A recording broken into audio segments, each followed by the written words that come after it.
The night was quiet and cold, the kind of night that made the world feel empty and full of danger at the same time. A silver moon hung above the small town, lighting the empty road where a young woman walked alone. Her long coat brushed against her legs as the wind whispered around her. She moved slowly, carefully, like someone who knew that eyes might be watching her from the dark. A black car appeared from nowhere, its engine low and smooth like a predator waiting to strike. It rolled beside her. The window slid down, and before she could even step back, a voice came out, sharp and cold like metal. "Get in the car," the voice said, a gun pointing at her head. The shine of the weapon caught the moonlight, turning her pale face into a picture of quiet fear. Her heart should have been racing, her hands should have been shaking, but strangely they were not. Her eyes were calm, too calm.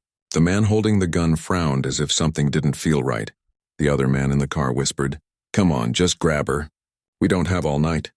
And so they pulled her into the car, the door slammed, and the vehicle disappeared into the darkness.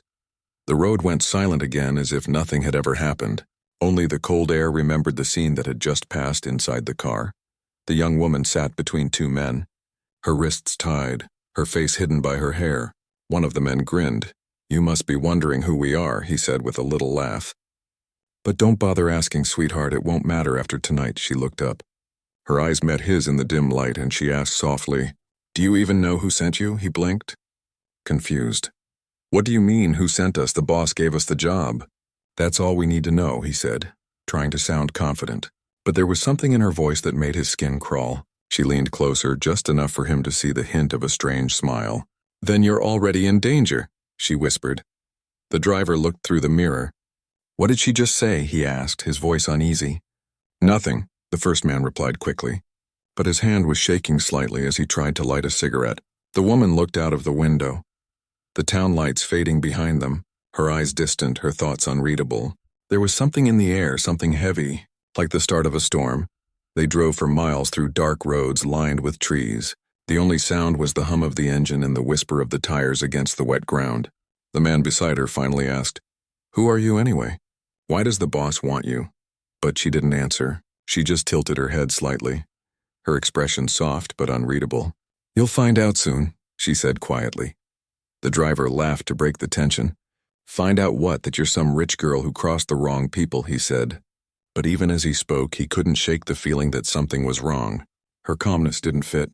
Her silence wasn't fear, it was patience, like she was waiting for something or someone. Suddenly, without warning, she leaned forward and kicked the door open. The car swerved wildly.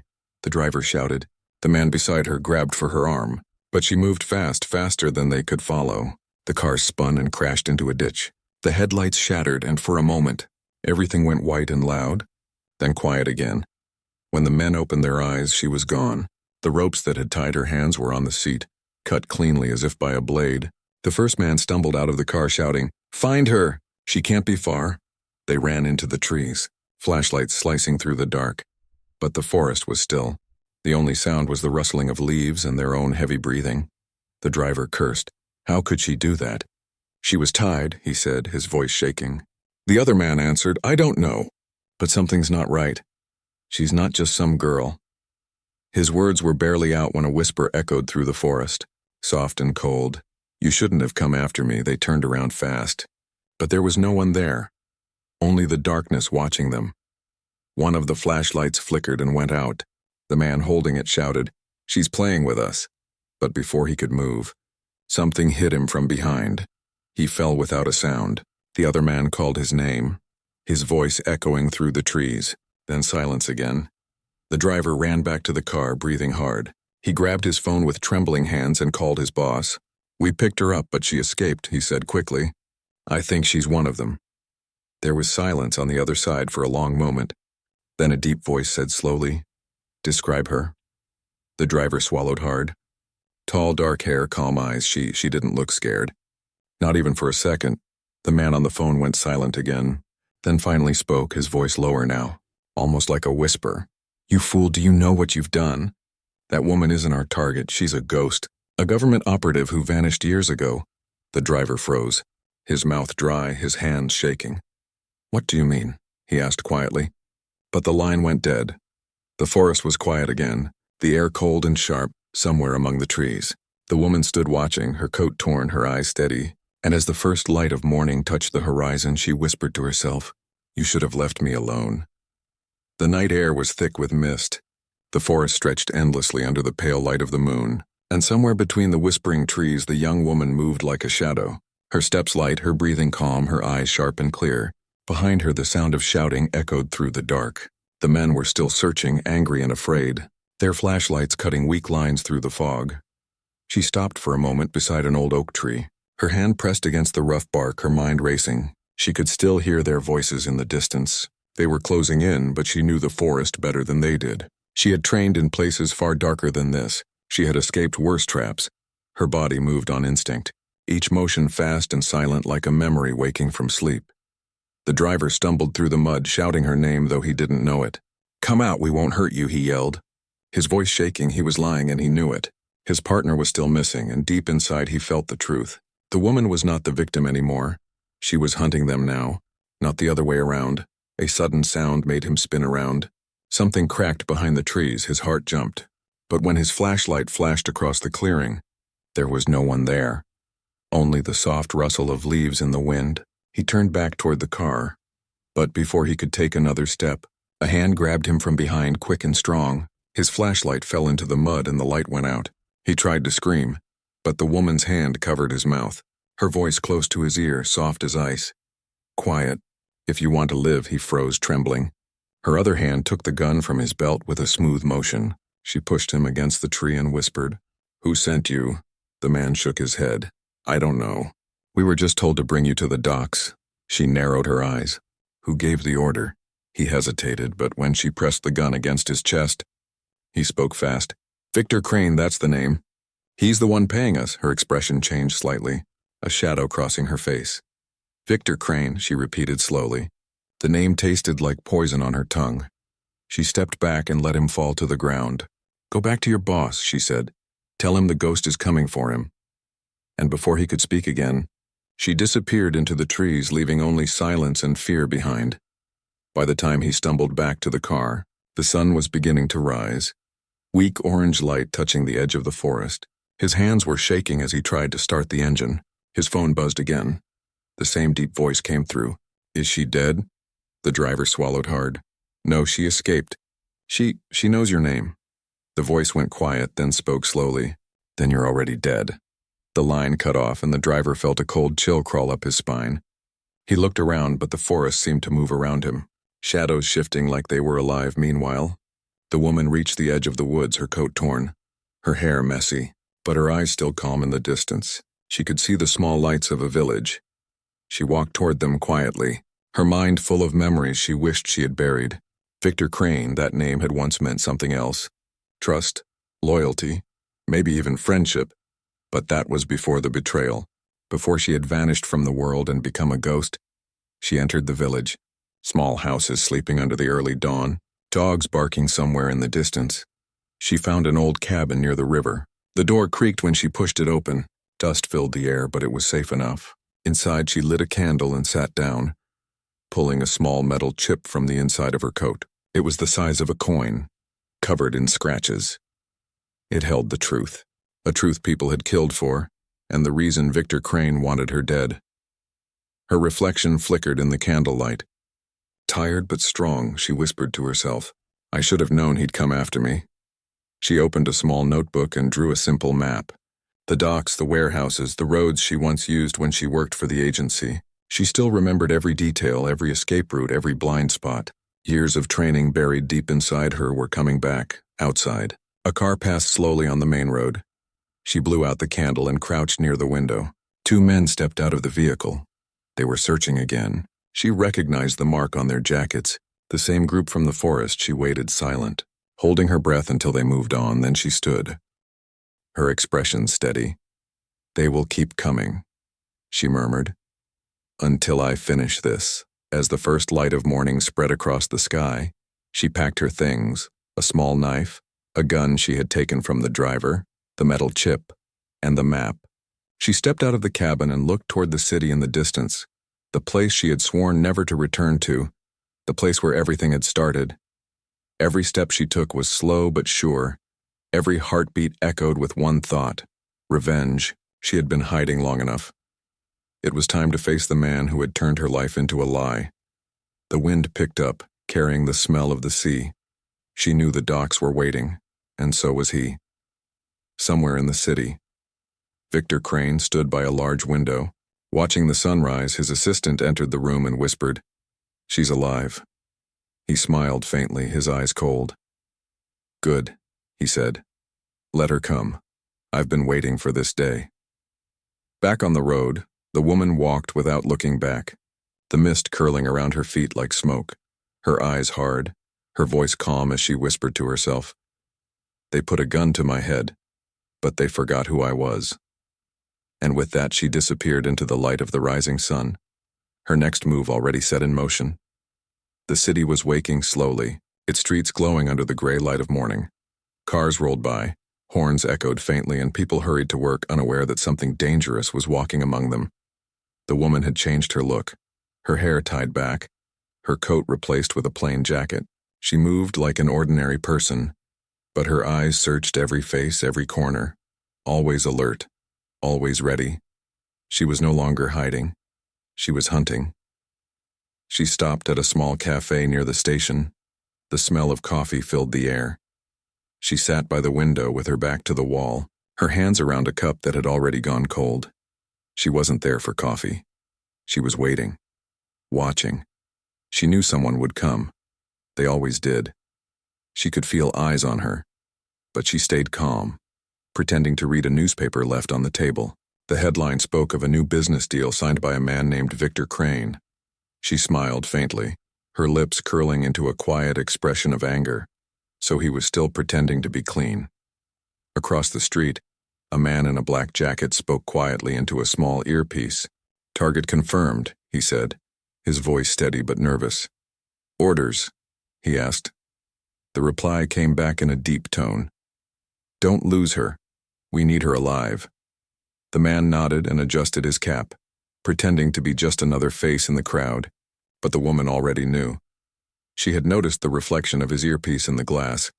She took a slow sip from her cup and waited a few more seconds before standing up and walking out, her movements unhurried, her steps quiet, like a cat leading the hunter into its own trap. The man followed her. Keeping a distance, she crossed the road, passed through a market, and slipped into a narrow alley between two tall buildings. He followed quickly. The alley was long and silent, the walls wet from last night's rain. He called out, "Don't run, we just want to talk." His hand close to the gun under his jacket, but when he reached the middle of the alley, she was gone. He turned in confusion, then suddenly felt something behind him. She had circled back, her voice cold and sharp. "You should have stayed away." Before he could draw his weapon, she hit his arm and knocked the gun away. One swift move and he was on the ground.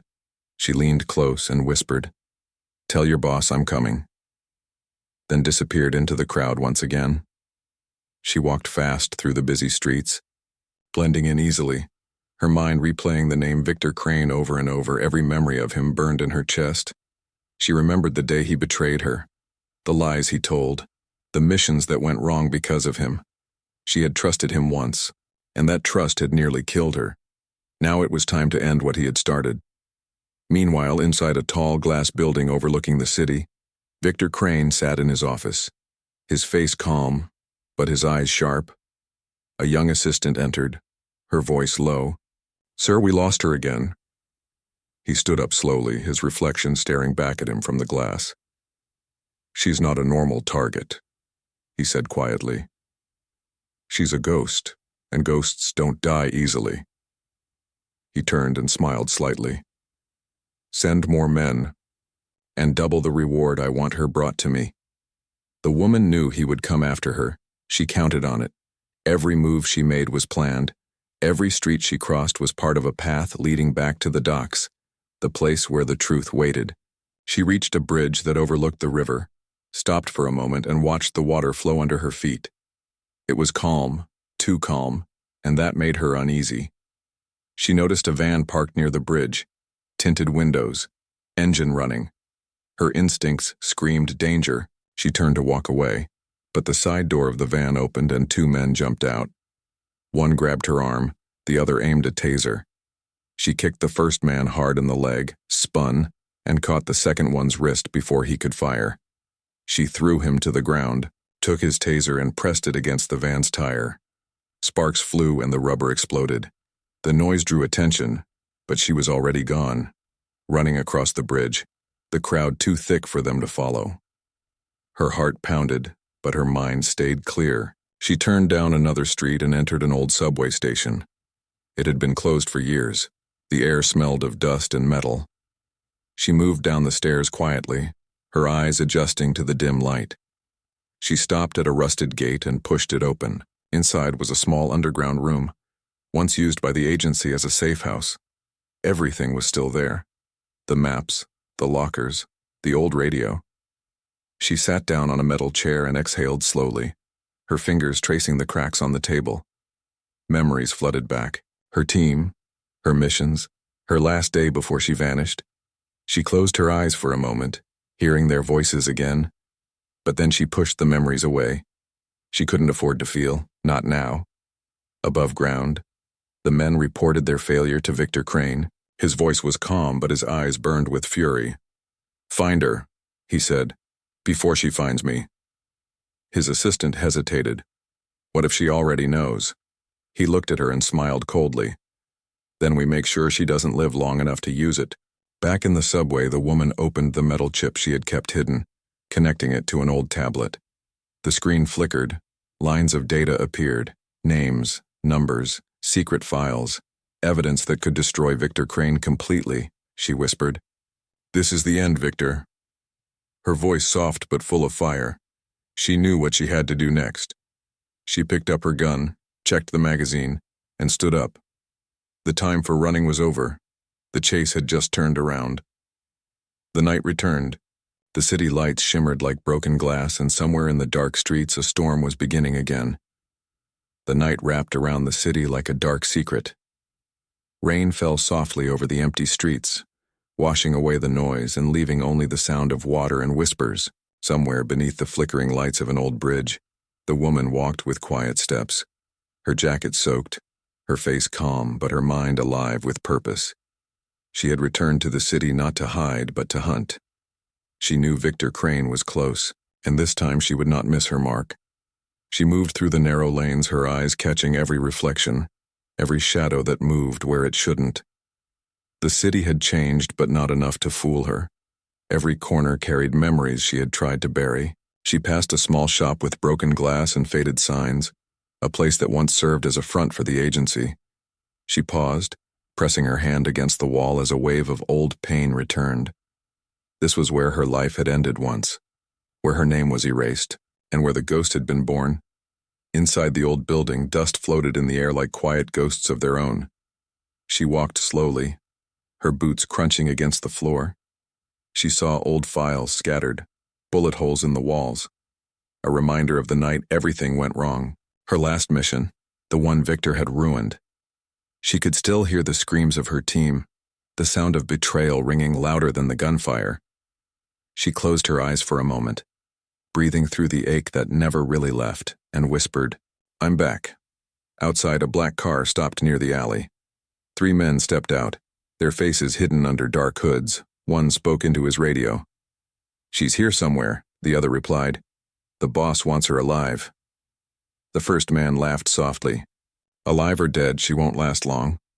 But their laughter ended when they saw a faint movement near the broken window. The sound of glass falling to the ground made them turn, but it was already too late. She had moved like lightning, her hand striking one in the throat, spinning and disarming the second before he could raise his gun. The third tried to run but tripped over the body of his friend. Her voice followed him like a shadow, calm and cold. "Tell your boss I'm not running anymore."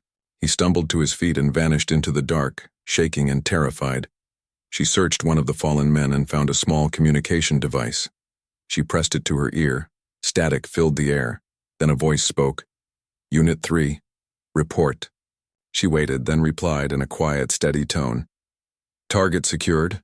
The voice on the other side said, "Good, bring her to the tower." She smiled faintly, her eyes hard. "The tower," she whispered to herself. Of course it would be there. The tower stood at the heart of the city, a tall glass building shining even through the rain. Once it was the headquarters of their joint operation. Now it was Victor Crane's fortress, filled with guards, cameras, and secrets. She knew every floor, every hidden exit, and every blind spot. She walked through the streets like a ghost in the rain, her movements sure and silent, blending with the shadows as thunder rolled across the sky inside the tower. Victor Crane stood by his window, the city reflected in his eyes. He looked calm, but his hands tightened behind his back. His assistant entered quietly and said, "We lost contact with Unit 3. He turned and gave a small smile.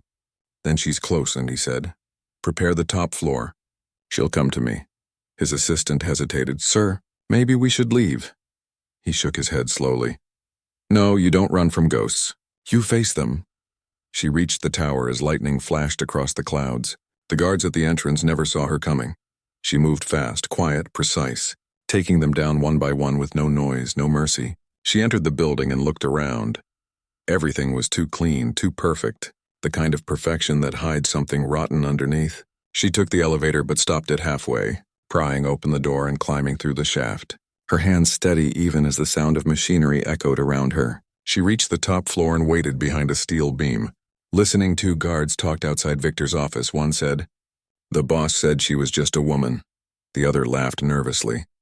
"If she's just a woman, why are half the men already gone?" They never got their answer. She dropped from above and silenced them both in seconds, then pushed the door open slowly inside. Victor Crane stood by his desk, calm, smiling, like he had been expecting her all along. "Welcome back," he said, his voice smooth as ever. "You look good for someone who's supposed to be dead." She stepped closer, her gun aimed at his chest. "You should have left me that way," she said softly. He chuckled. "If I had, who would I talk to about the past?" She glared at him. "You mean the lies, the betrayal, the team you sold for money?" His smile faded for a moment, then returned. "It was never personal," he said. "Just business." She took a step closer. "Then this isn't personal either," she whispered. Before she could pull the trigger, a hidden door opened behind her, and two men rushed in. She spun around, fired once. The lights flickered, smoke filled the air. Victor stepped back, shouting orders, but she was already moving through the shadows, firing again and again until the last sound of gunfire faded into silence. When the smoke cleared, Victor was gone. Only his broken glasses remained on the floor. She picked them up, her fingers tight around the frame, her breath steady. "You can run," she said softly, "but you can't hide from me again." Outside, the rain fell harder, washing the blood from the marble floors. The ghost had returned, and this time she wasn't leaving until justice was done. The city lights burned through the rain like fire trapped in glass, and somewhere between those glowing towers the woman moved through the night, her coat heavy with water, her heart heavier with rage. She had come so close to Victor Crane, but he had escaped again. Still, she was not angry at herself. She knew his escape was not the end, only another step toward the truth she had chased for years. The truth that had almost killed her once and was still trying to finish the job. She reached an abandoned train yard on the edge of the city. The air smelled of rust and smoke. The sound of dripping water echoed against the metal walls. She pushed open a half-broken door and stepped inside. The dim light from her small flashlight revealed a room filled with old crates, torn documents, and cables running along the ground. This was one of Victor's old safe houses, a place she once helped build when they were still on the same side. Back then it was a secret operations base, now it was his hiding place, his vault of lies. She moved carefully, her eyes catching every mark on the walls, every small clue that might tell her where he had gone. She found a half-burned file on the floor, picked it up and brushed away the ash.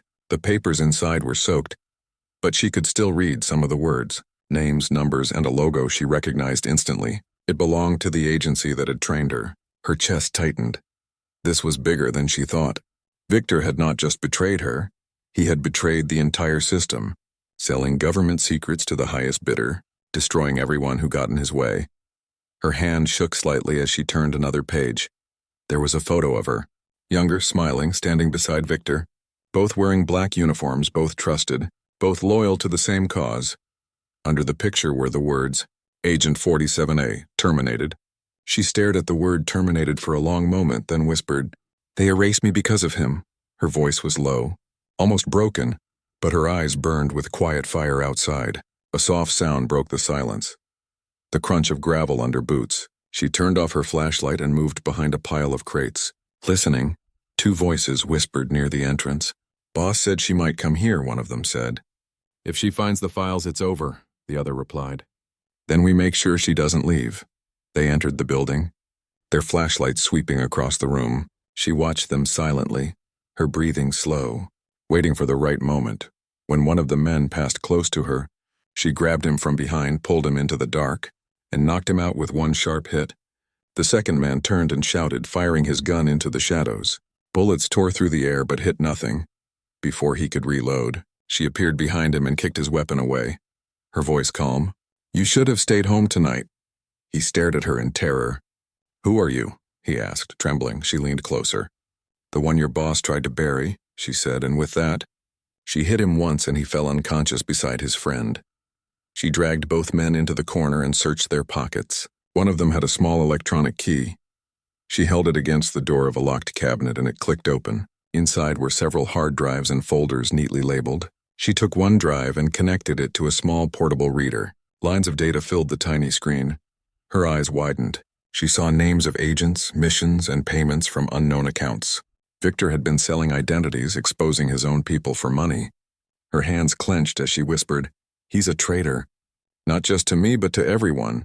She copied the data into her own device and destroyed the drive with a quick snap. She knew he would come looking for it, but by then it would be too late. She left the building and disappeared into the night again, her steps quick, her mind focused. She needed a safe place to upload the data, a place only she knew. She headed toward the old docks, where the agency once built its secret communication hub. It was dangerous, but it was the only way. Meanwhile, Victor Crane sat in a dark office, his suit perfect, his glass of whiskey untouched. His assistant entered nervously. "We lost contact with the men at the train yard," she said. Victor didn't move. He simply asked, "Did she get the files?" The assistant hesitated. "We don't know." He smiled thinly. "Then she did," he said, turning to the window. "She always finishes what she starts." He placed his hand on the glass, watching the rain fall. "But so do I," he whispered back at the docks. The woman crouched inside the old control room. The wind howled through the broken windows. Waves crashed against the shore outside. She connected her device to the old system. Sparks flew as power flickered back to life after years of silence. The screen glowed faintly, asking for a code. She entered the one she remembered from her training days. The system opened, and she began uploading the data, her eyes scanning the screen. Every secret Victor had hidden now being sent to those who could bring him down. As the upload neared completion, she heard footsteps approaching fast. She turned, gun in hand, ready. A familiar voice echoed from the shadows. "You never learn, do you?" It was Victor, standing under the dim light, his suit wet, his smile sharp. "You always had to be the hero," he said, "but heroes die. And ghosts fade away." She aimed the gun at him. "Not this ghost," she replied, her voice steady. Lightning flashed through the broken window. Their eyes locked, both waiting for the other to move. The computer beeped behind her. "Upload complete." She smiled slightly. "It's over." "Victor," she said, "the world knows what you did." His eyes widened. He rushed forward. She fired once. The bullet hit the wall beside his head. Glass shattered. Alarms blared as the system broadcasted the files across every network. Victor fell to his knees, shouting her name as she turned away. Her voice cold and final. "You wanted me dead. But now you'll live as what you really are, a coward." She walked out into the rain, the wind hitting her face, her steps slow but strong. Behind her, sirens began to wail. The truth was out, and justice had finally started to move. The rain kept falling harder, as if the sky itself wanted to wash away the sins of the city. Thunder rolled above the dark water, and lightning flashed across the docks where everything had begun, and where everything was about to end. The woman walked slowly through the storm, her coat soaked, her boots heavy, her eyes fixed on the tall tower in the distance, the same tower where Victor Crane had built his empire of lies. She knew this was where it had to finish. One way or another, she reached the gates and saw the guards waiting. They stood in silence, rain dripping from their weapons. She didn't speak. She simply raised her hands as if to surrender. The men looked at each other in confusion. One stepped forward cautiously, but before he could reach her, she moved.